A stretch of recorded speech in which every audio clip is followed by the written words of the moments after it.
Hello podcasters and content creators. We have the Tascam MIxcast 4. This review is for you. Stay tuned.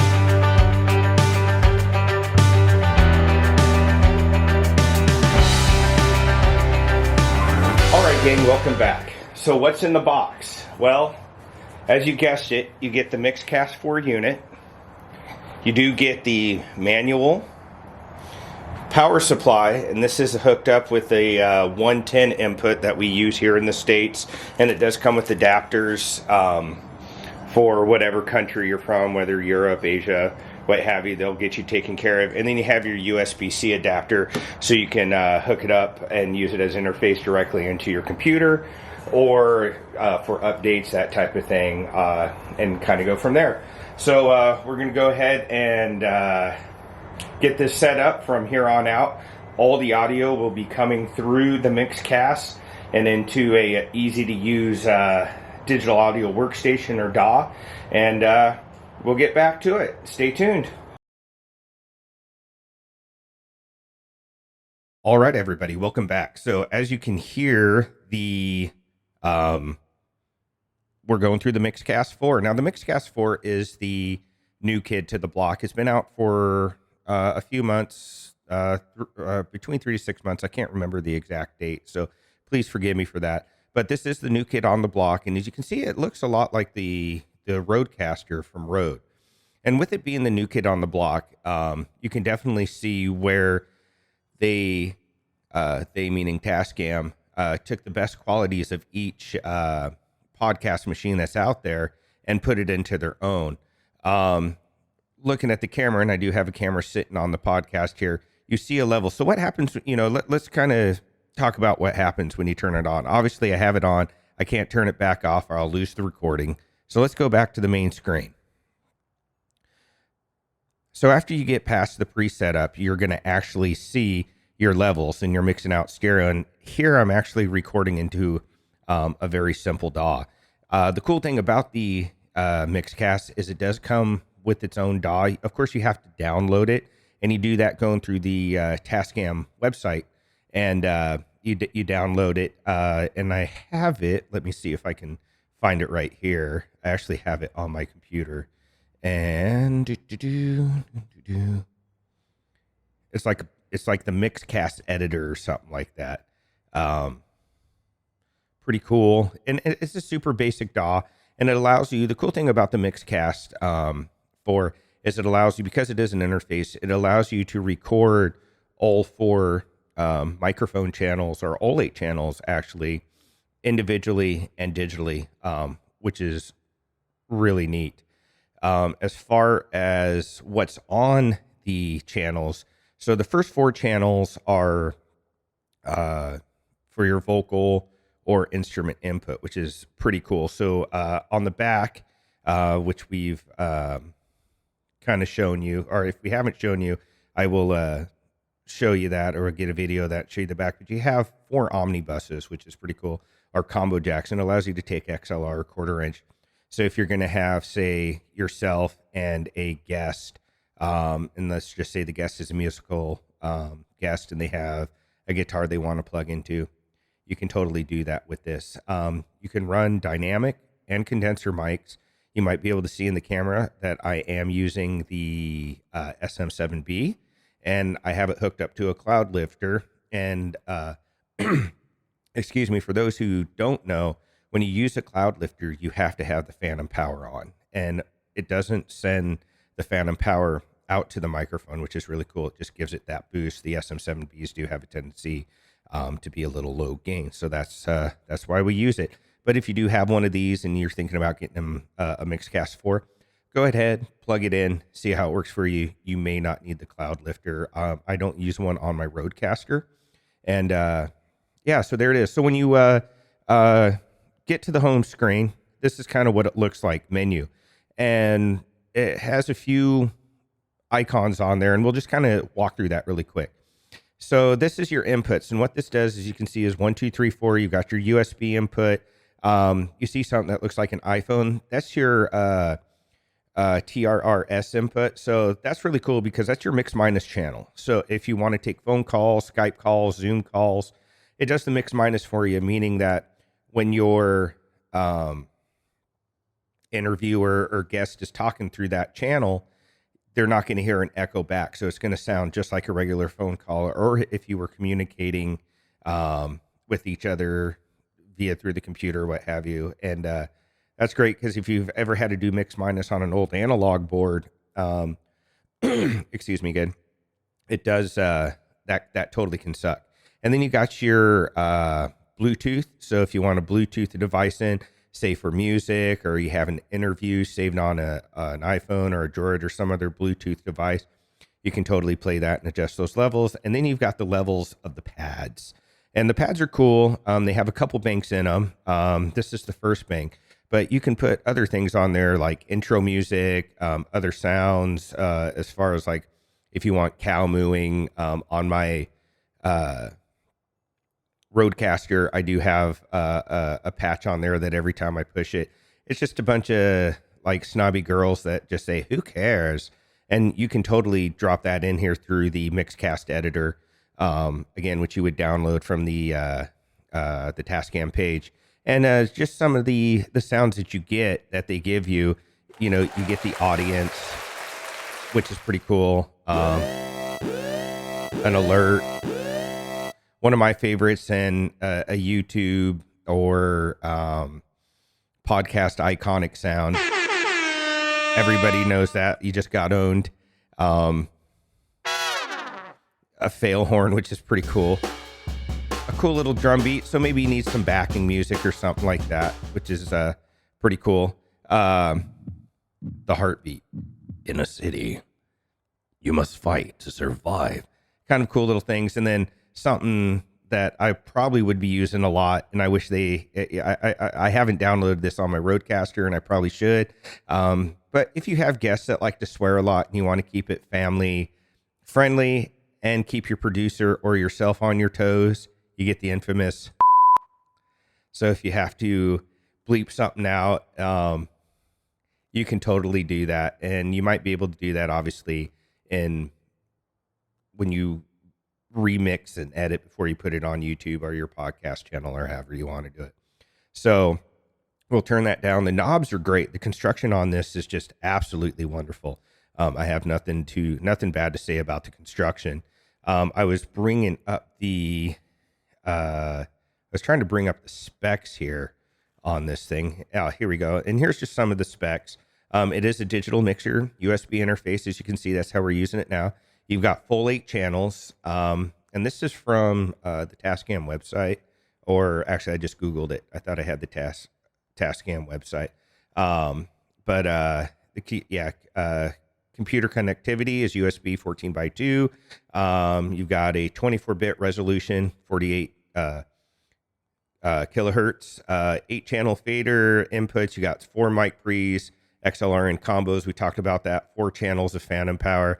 And then you've got other lines in. You also have monitors out, etc. So if you want to hook up studio monitors or some sort of other monitoring device, you can totally do that.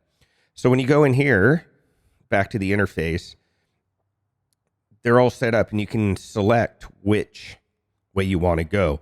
So in my case, it's set on condenser because I'm using an iCloud a cloud lifting device into my SM7B. If I was to turn that off and just select dynamic,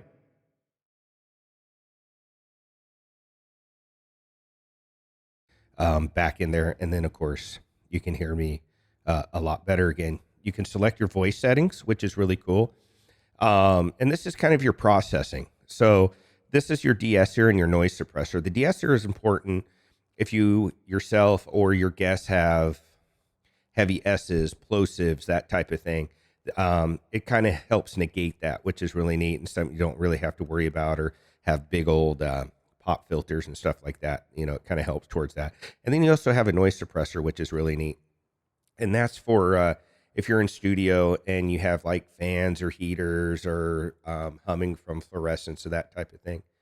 And it's working really well in this recording. If you listen, you hear a little bit of traffic, and that's really close by. But for the most part, all the wind and stuff that's going on right now, you can't really hear it, which is pretty neat. And then you also have your tone, which is really nice, and you can turn that on or off. And I have a kind of a deep speaking voice, so I hit deep, and it kind of helps set up the mic and the EQing for all that stuff. And of course, the compressor, it's up to you how hard you want to hit that to really compress your voice. And I usually leave it on soft. I find that if you put it on hard, which is crazy, it really chokes it out. So leaving it on soft kind of gives you that more podcast ready, radio friendly type of tone. And then of course you have a manual. So if you want to go into that, you can select the threshold, ratio, all that type of stuff, which is pretty neat, and really get down to like just really, really customize that compressor. And then you come on over, and then again, back on the de-esser, you can go in there and select your thresholds, your frequencies, all that. And then in the noise suppressor, again, you can also edit the low cut filters, the frequency, how much of that noise gate you want, which is pretty cool. You can make it high, low, what have you, kind of go from there. And then on the noise suppression setting, you can adjust your threshold, attack, and release. And pretty much what I have set up here is what's been working for me as I test this unit out. And, you know, if you can see that on the camera, if you have a MIxcast, you can take a picture of that and try it yourself. Or if you're thinking about getting a MIxcast for podcasting or other content creation, you know, maybe give that a try and kind of go from there. And then when you're all done with it, just hit the home button and it brings you right back to the home screen. The unit will also record on USB, or not. Well, I already said that, and I apologize, not USB. It records on SD as well. I recommend getting a huge SD card because this records in 24. I threw a little 2 gig SD card in here one time just to give it a test, and I soaked that thing like 15 minutes. It just done. When you get your MIxcast too, one of the other things I highly recommend doing is checking to see what kind of updates. When I first got this, they were on version 1.01, and now they're on version 1.10. And my biggest pet peeve with this is the way you have to update your MIxcast. And all I'm going to say is shame on you, Tascam, for making people to do it this way when you can already hook it up via USB. And we'll talk about that in my final thoughts. But other than that, the organization is really good. As you can see, everything is color coded, and that coincides. So channel 1 coincides with the headset 1, headset 2, headset 3, headset 4. It's a really, really neat way to kind of have your organization there. There's no way you can mess it up. You know, if you want to turn up purple, you look for purple. If you want to turn up channel 3 and it's yellow, you look for yellow, and you can hit that slider for that channel. Or if you need more in the headphones, it's right there, and everybody can get their own mix.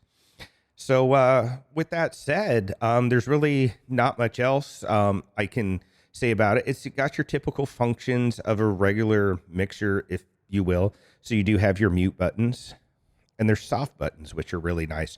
They don't have a click. So like the old PD8s and some of the other ways you can do podcasting, when you go to mute a channel, you hear like a click type of tone.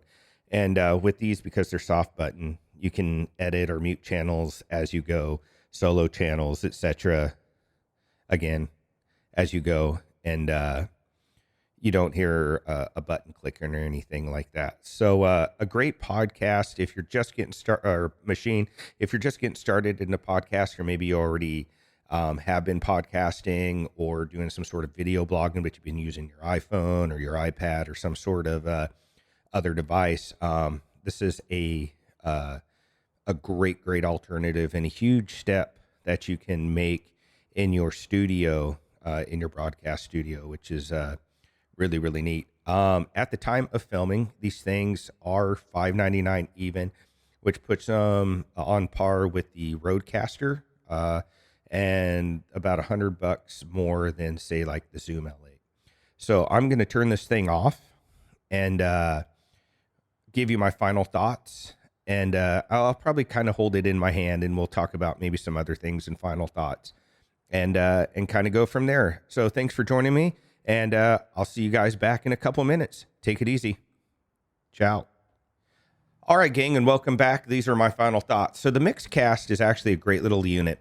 It's built really well. It's going to come with everything you need to get your podcast going, other than say like a good mic or cloud lifter. Obviously, these are things that don't come with it. And hopefully this is something that you're either using to upgrade from or improving your studio on. Different microphones that I recommend, if you want to, you can use the SM7B. Everybody uses this. The Shure MV7 is great. Rode makes a great podcaster mic, and I believe it's called the Rode Podcaster. You could probably even get away with using SM58s, which is kind of the industry standard. If you're really into, if you're looking for a more budget friendly, the SM58 from Shure, or I think I already said the SM58, but if you're looking for like a budget friendly condenser, that's where I was getting ready to go. You could look at the givings from AKG, like their P420s, or anything from the Sterling line, like their ST55s or what have you, would not be a bad option. And then you can obviously, as you improve and your channel improves or your podcast improves, whatever, you upgrade your mics from there and go on. Back to the build quality, excellent. The knobs are smooth. Having the soft buttons is ideal. The color coordination between the channels, again, makes organization and just producing and functionality very, very smooth. Sorry about the noise in the background there, gang. Having pads that you can download sounds into is something that's wonderful and can really enhance your podcast or your YouTube channel, what have you. And then, of course, having that mix minus channel is really awesome.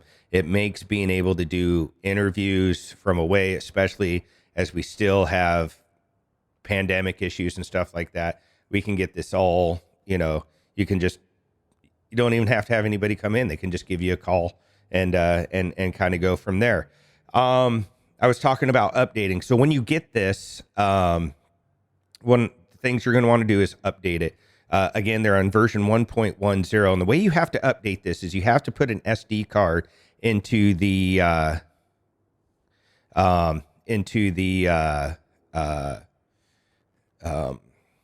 unit. I apologize, brain fart there.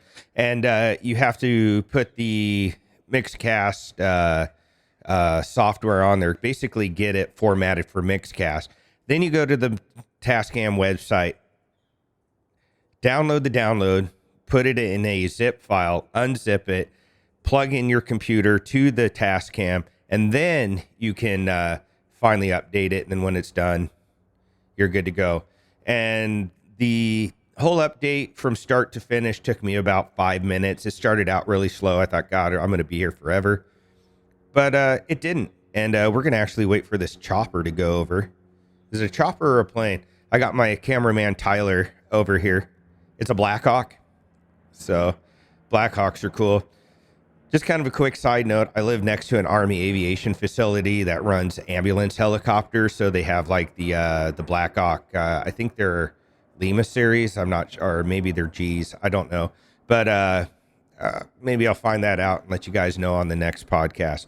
But they like to fly, at about 500 feet over the house. And unfortunately, until I can get my studio built, I've been doing these reviews out on my patio. But yeah, so the updating is a pain in the butt, but until Tascam figures it out, that's just the way we're going to have to do it. So again, at the time of recording, this is $5.99. It would be a great addition to anybody's podcast studio or content creation studio. And I definitely recommend it for you. If you have any questions, feel free to comment below. I love answering your guys' question. Again, a big shout out to everybody who's been watching the JBL and the Evolve 30 video. I never thought in a million years I'd get those types of views on it. And it's been fun interacting with everybody, answering your questions, giving my opinions on things. And again, this is an agenda-free channel. I don't get paid by anybody to do this. And even if I did, I would still give you a no bullshit review. And this is actually a great little unit. Other than updating Tascam, if you catch wind of this video at all, you need to fix that. Just straight USB to computer updating. You should not need an SD card. You're better than that. So yeah, with that said, I hope you all, well, I can't talk. I hope you all are doing well. For those of you who celebrate Christmas and the holidays, I hope it treats you well. And hopefully I can get back into doing some other videos here soon. I meant to do some reviews on the SM7B and the MV7, but working retail like I do in the music industry, it's just really taken a lot of time from me to be able to do this stuff. So hopefully I can get more content out to you guys. And until then, be good to each other. Love, peace, and chicken grease, gang. Take it easy. Merry Christmas.